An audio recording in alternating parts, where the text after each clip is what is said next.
Sa panahon ngayon, hindi lang puso ang pinag-uusapan sa pag-ibig. May kaakibat na rin itong mga dokumentong legal bago pa man ang I do. Bukod sa marriage contract, bahagi na rin ng usapan ang prenuptial agreement na madalas iugnay sa mga celebrity couples at sa mga may pinag-aari at pinaghirapang yaman.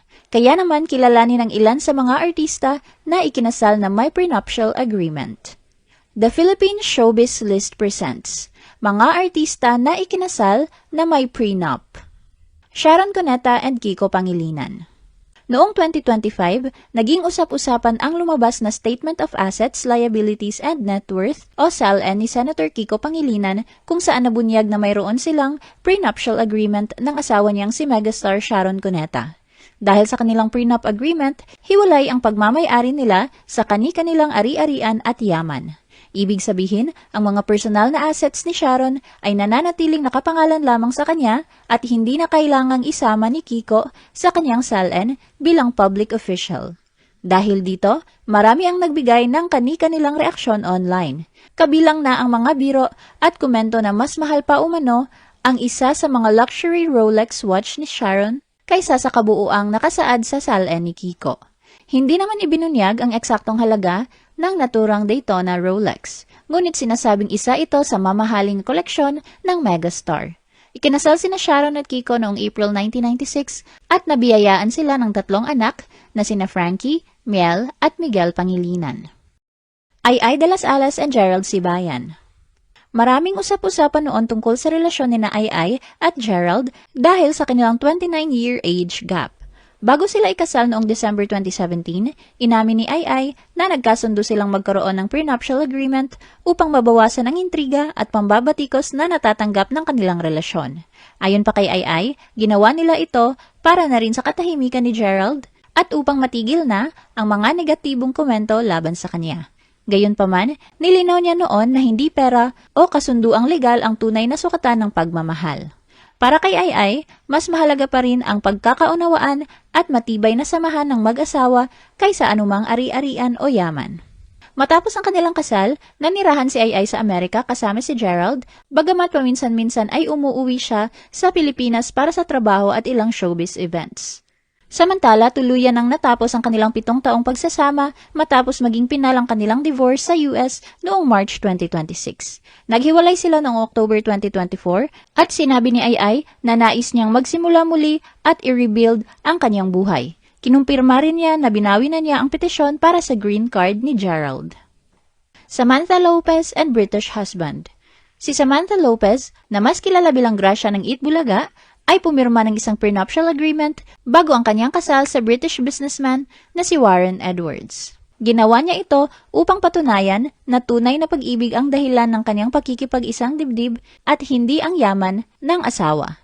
Dahil sa kasunduang ito, nang sila ay maghiwalay noong 2015, lumabas si Samantha sa relasyon na walang nakuhang anumang pera o ari-arian.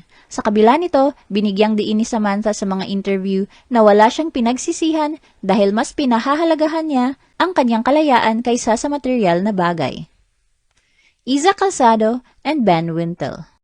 Bagamat hindi ganap na malinaw ang detalye ng kanilang prenuptial agreement, hindi minadali ni Iza at Ben ang kanilang pagpasok sa kasal bago sila tuluyang ikinasal noong 2018. Ayon kay Iza, mahalaga para sa kanya na maging handa siya sa emosyonal, mental at pisikal na aspeto ng buhay may asawa, lalo na't plano nilang bumuo ng pamilya at magkaroon ng anak. Sa usapin naman ng prenup, bukas siya sa ideya nito at ipinahayag noong 2017 na wala siyang nakikitang masama kung kapwa may sariling ari-arian ang mag-asawa na nais protektahan. Para sa kanya, hindi ito nakabababa ng dignidad ng relasyon at pareho rin sila ng pananaw ni Ben tungkol dito.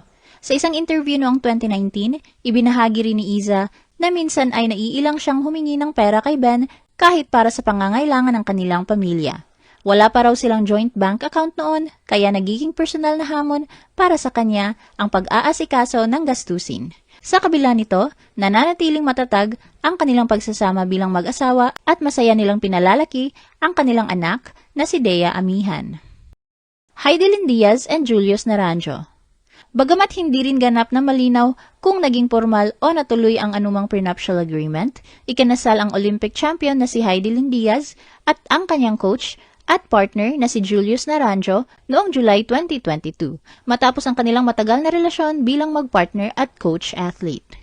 Bago ang kanilang kasal, nauna nang sinabi ni Julius na handa siyang pumirma ng prenuptial agreement para kay Heidelin.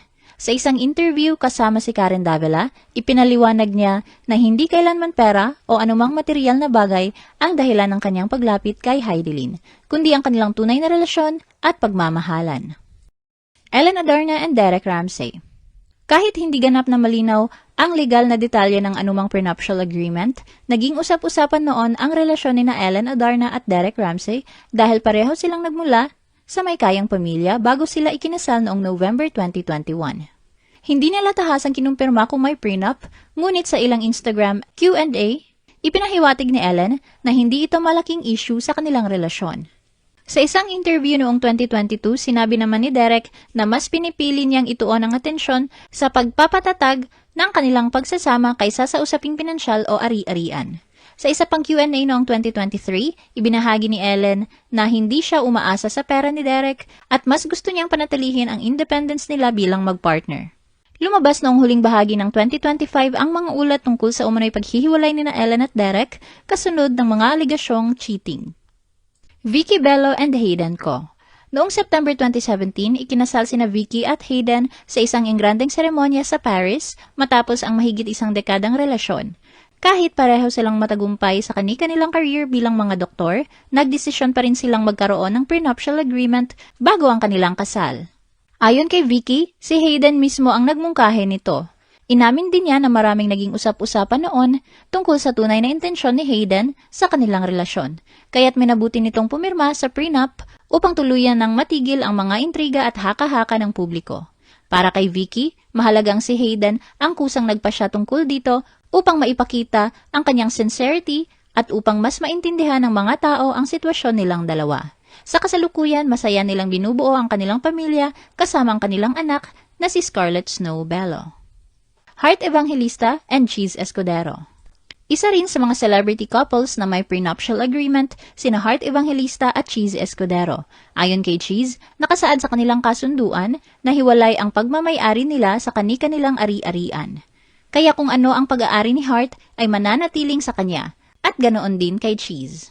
Ibinahagi ito ni Cheese nang mag-guest siya sa vlog ni Heart noong 2022, 7 taon matapos ang kanilang kasal sa Balisin Island. Sa parehong vlog, ipinaliwanag naman ni Heart na hindi nangangahulugang walang pagtutulungan sa pera ang mag-asawang may prenup agreement. Para sa kanya, posible pa ring suportahan ng mag-asawa ang isa't isa financially kahit may malinaw na kasunduan tungkol sa kanilang mga ari-arian. Bagamat naging laman sila ng mga balita dahil sa mga usap-usapang hiwalayan noong unang bahagi ng taon, nananatiling matatag at suportado ni Heart at Cheese ang isa't isa bilang mag-asawa. Bea Alonzo and Vincent Co. Bagamat wala pang opisyal na kumpirmasyon at nananatiling usap-usapan pa lamang, umugong kamakailan ang mga balita tungkol umano sa pagkaantala ng kasal ni Bea at Vincent dahil sa issue umano ng prenuptial agreement at hindi pagkakaunawaan sa pamilya. Ayon sa ilang ulat at blind items na mabilis pinag-usapan sa showbiz circles, sinasabing naging on and off umano ang plano nilang pagpapakasal matapos lumabas ang mga usapin kaugnay ng prenup. May mga source ding nagsasabing maging ang ilang travel plans ng malalapit na kaibigan ni Bea, kabilang ang umano'y biyahe patungong Spain, ay naapektuhan dahil sa nangyayaring kontrobersya. Usap-usapan din umano sa Filipino-Chinese community ang tensyon sa pagitan ni Bea at ng pamilya ni Vincent. Ayon pa sa mga hindi kumpirmadong impormasyon, hindi raw ganap na pabor ang mga magulang ni Vincent sa kanilang relasyon mula pa noong una. Sinasabing nagkaroon na raw ng kasunduan tungkol sa prenup agreement, ngunit nagkaroon umano ng panibagong kondisyon na nais idagdag sa kontrata. Hindi malinaw kung ano ang naturang clause, pero ayon sa mga bali-balita, hindi raw ito sinang-ayunan ni Bea, kaya tumanggi umano siyang pumirma. May mga lumabas ding kwento na isa sa mga usapin ay ang magiging setup nila bilang mag-asawa. Ayon sa chismis, nais umano ng kampo ni Vincent na tumira sila kasama ng kanyang pamilya. Habang mas gusto naman daw ni Bea na magkaroon sila ng sariling tahanan at mamuhay ng bukod bilang mag-asawa. Sa ngayon, wala pang formal na pahayag mula kina Bea at Vincent tungkol sa mga kumakalat na issue, kaya marami pa rin ang naghihintay kung ano talaga ang totoong estado ng kanilang relasyon at wedding plans. Ano ang masasabi mo sa video na ito? Mag-like o mag-react at huwag mahiyang mag-comment. For our YouTube viewers, huwag kalimutan mag-subscribe at i-hit ang notification button. At para sa aming Facebook viewers, mag-like at follow sa aming Facebook page para updated ka sa mga showbiz chika. Thanks for watching!